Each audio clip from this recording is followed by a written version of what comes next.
Hey everybody, it's John Moore with the DLLS Rangers minor league recap for Monday, April 28th, 2025.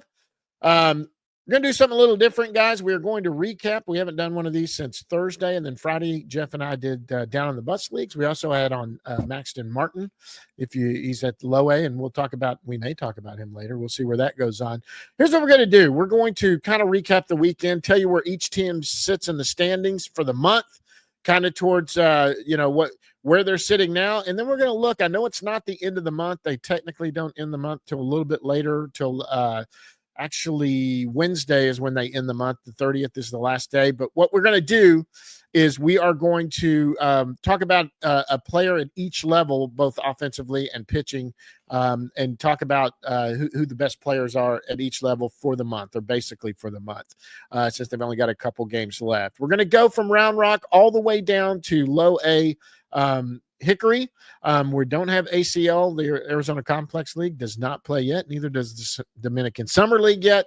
Some of those guys are still in an extended spring, or they're in Arizona, but none of them have started up. And a lot of the Latin players will go back to Dominican and play in the Dominican Summer League. But let's start it out with AAA Round Rock.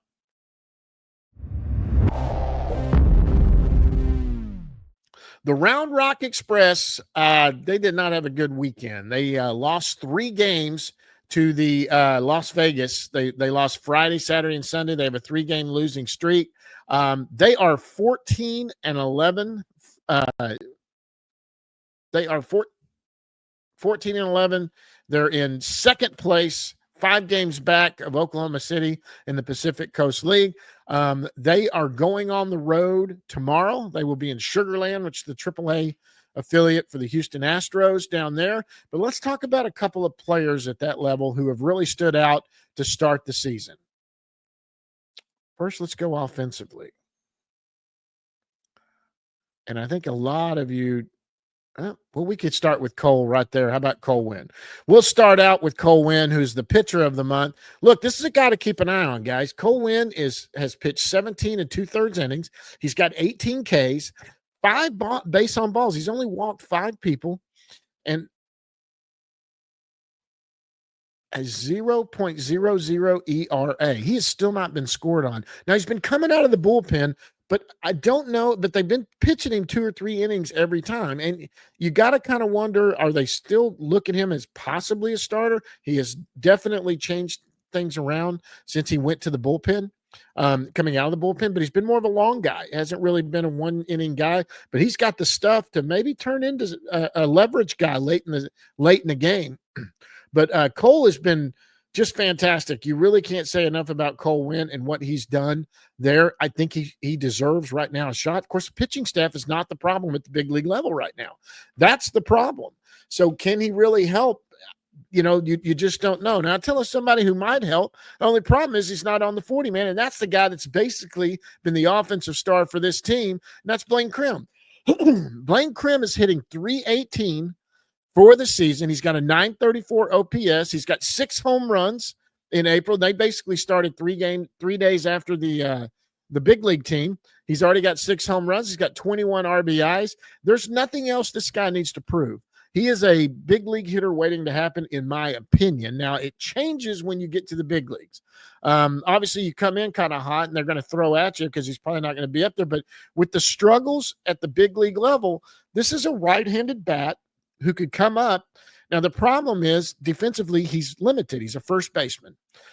He has played a little bit of outfield in the minor leagues, but he's a first baseman. He's a DH, really. He's a right-handed version of Jock Peterson, only he's younger. And right now he's seeing the ball and he's barreling it. I would love to see Blaine get a chance. He deserves a chance. Let's see what happens with Josh Young, this finger thing that just happened yesterday. By the time that this comes out, we may already know something about it. But I'm telling you right now, Blaine Krim deserves a chance, and he is by far and away the best player at AAA, the AAA Round Rock Express. Next, AA Frisco. The Frisco Rough Riders. Frisco Rough Riders have just ended a series where they were down in Corpus Christi.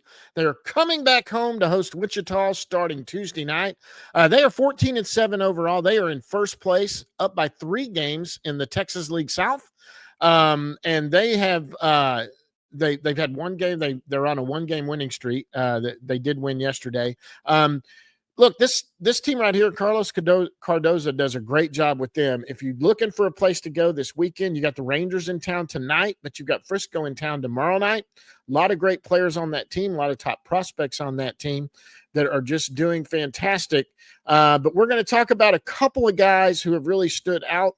Winston Santos has done good, but he's injured right now. So we want to talk about guys that aren't injured. And, we talked just a second ago about Blaine Krim and how Blaine Krim deserves a big league job. He deserves to go up to the big leagues or at least get a shot. We could clear a 40-man spot. Garabito could get DFA. There's plenty of places you could put a guy on a 40-man spot. In my opinion, I just think there's a place you could do that if necessary. Blaine Krim deserves a shot. Nobody else at the big league level is doing it. If Blaine Krim does get a shot, there's another guy that I think deserves to take his place up in AAA, and that's Josh Hatcher. Josh Hatcher is ready for AAA. Now, he's probably going to get promoted pretty soon anyway, probably give him another couple weeks. But, I mean, if he keeps this up, definitely I think he's going to. He's got a 347 average right now. He's got a 938 OPS, 4 home runs. He's got 19 RBIs. Remember now, AAA has played a week longer than AA. So, I mean, he's got 4 home runs. He's got 19 RBIs. Blaine had 21 RBIs and 6 home runs there, but he's also got over a 900 OPS. Josh Hatcher's ready to go up. He's been playing a lot of right field for the Frisco Rough Riders. He is an outfielder, but he has proved he can handle AA hitting. If you want to go watch a guy, go watch him. This is a guy that's making a name for himself, even though he doesn't stand out on a lot of the prospect listings. One guy does stand out on the prospect listings who has who's rebounded to have a great season. And that right now is Mitch Bratt. Mitch Bratt's 1-1 for the Rough Riders. He has pitched 20 2/3 innings. He's got 24 Ks, only 4 walks, and a 2.61 ERA. I tell you, I like this guy. The Rangers like this guy. The Rangers always have loved this guy. Mitch is pitched that year for the WBC for Canada, is like a 19-year-old or whatever it is. He's still young, drafted out of high school. He came down to the States and played. It was kind of during that COVID thing. Came down here it was the year after COVID, and they were still shutting down in Canada. So he came down to the States and played baseball. He got drafted. He had forget where his commitment was to, but he ended up signing with the Rangers. Left-handed pitcher, which is always important. I really like what you're seeing with Mitch Bratt. Go out this week. He's probably going to be starting one of the games out there. This guy's really solidified himself. Let's go down to High A Hub City, the Hub City Spartanburgers. The Hub City Spartanburgers are 12-9. They just finished a series with Greenville. They are in their last 10 games. They are 5-5, and they did lose their last game with them. They are tied for first place with Rome, who is an Atlanta franchise. And by the way, they're heading out to Rome tomorrow night. They're heading out to Rome to start a series there. The two of them are leading the South Atlantic League South. They're both 12-9 records. Big series coming up. They're going to be there all week long for them.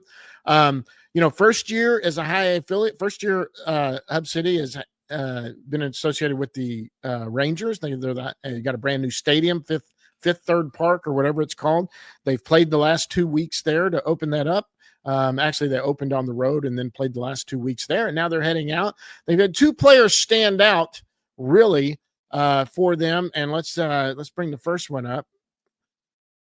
Dylan Dreiling, who won a national championship last year. Dylan Dreiling's started out a good start to the season. He's hitting 297. He's got an 863 OPS. He's got 2 home runs, 4 doubles, 19 base on balls, and 18 Ks.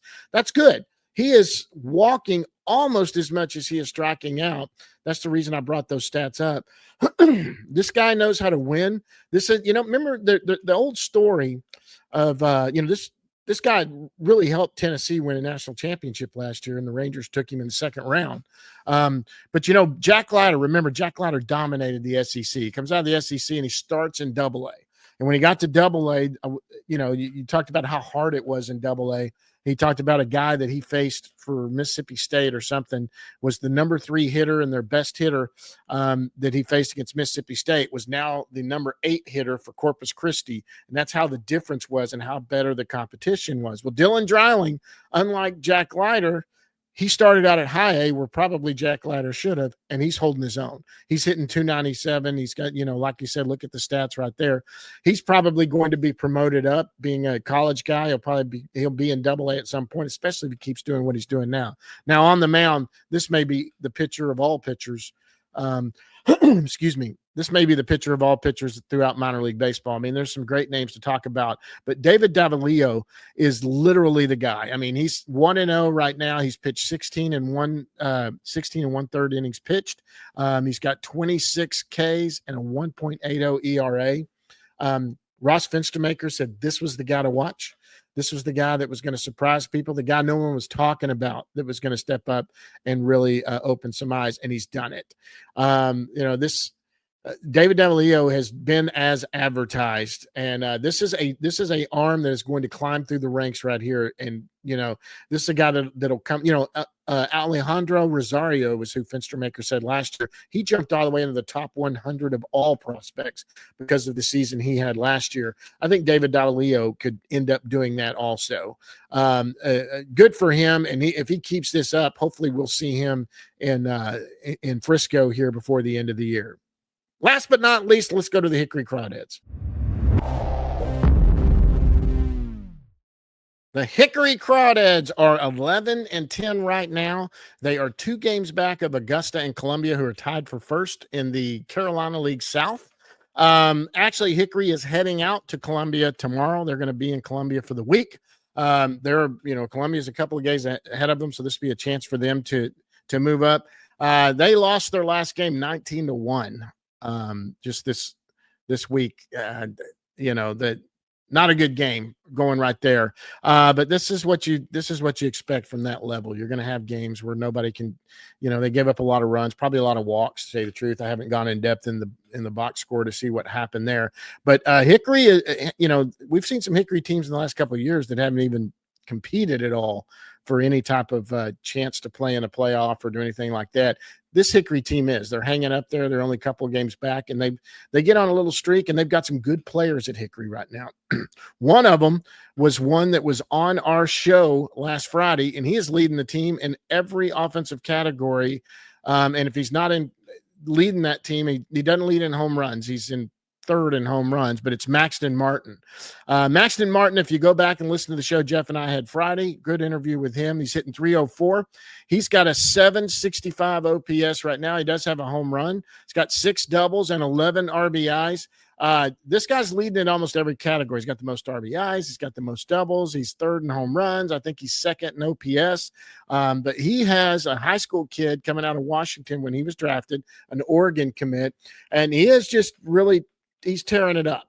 This is a good chance for he's a young kid. He's 19 just for excuse me. I think he turned 20 in a week or so. But he's about to turn 20. He'll probably be, hopefully by halfway or maybe towards the end of the year, he might make his way up to Hub City. He is young, and this is his first full season of pro baseball. And we'll see where he goes. But good for Maxton for making a name in himself. And then the pitcher we got to all talk about is Brock Porter. You know the story. He was the 4th round pick the year they took Kamar, and they didn't have a 2nd and 3rd round pick. He did not go to Clemson where he was committed. The Rangers had enough money to sign him, took off like a bat out of hell, was good. And last season, it just couldn't get it together. Not injured, not hurt, but spent most of the season in Arizona getting a full makeover. And the full makeover works. Jeff talked about what they offered him, which was really cool. So he's a starter. They still see him and envision him as a starter, but they wanted him to get some innings and get some work. And they said, hey, you can start and pitch every 6 days or however they do that in the minor leagues. You can come out of the bullpen with guarantee a couple of innings, 2 or 3 innings, and pitch more nights a week and get your work a little quicker. And he said, I want to do that. He would rather come out of the bullpen. Well, it's worked. Here he is. He's 1-0. He's pitched 11 and 1/3 innings, got 15 Ks, only 4 walks, which is fantastic. He's got a 3.18 ERA right now. But this guy's, no walks. He's tearing it up. He's going to end up back as a starter. That's where the Rangers envision him, and that's where the Rangers want him. But good for Brock for figuring it out, and hopefully we'll see him up in Hub City. I think he had gotten up to high A last year, but now he's gone back down. He's working his way back through, and he's looking good, and everything that they worked on last year seems to be working this year. Good for Brock. Good for Brock. Well, guys, that's it. I'm going to be out at the ballpark tonight for the A's coming in. I'll be working the big league game with Jeff. If anybody are out there, give me a heads up. I'd love to come out and see you. We'll be back at it. The minor league players hit it tomorrow. They get back at it. And Wednesday, we'll do another show. Until then, next time, we will see you at the yard, guys.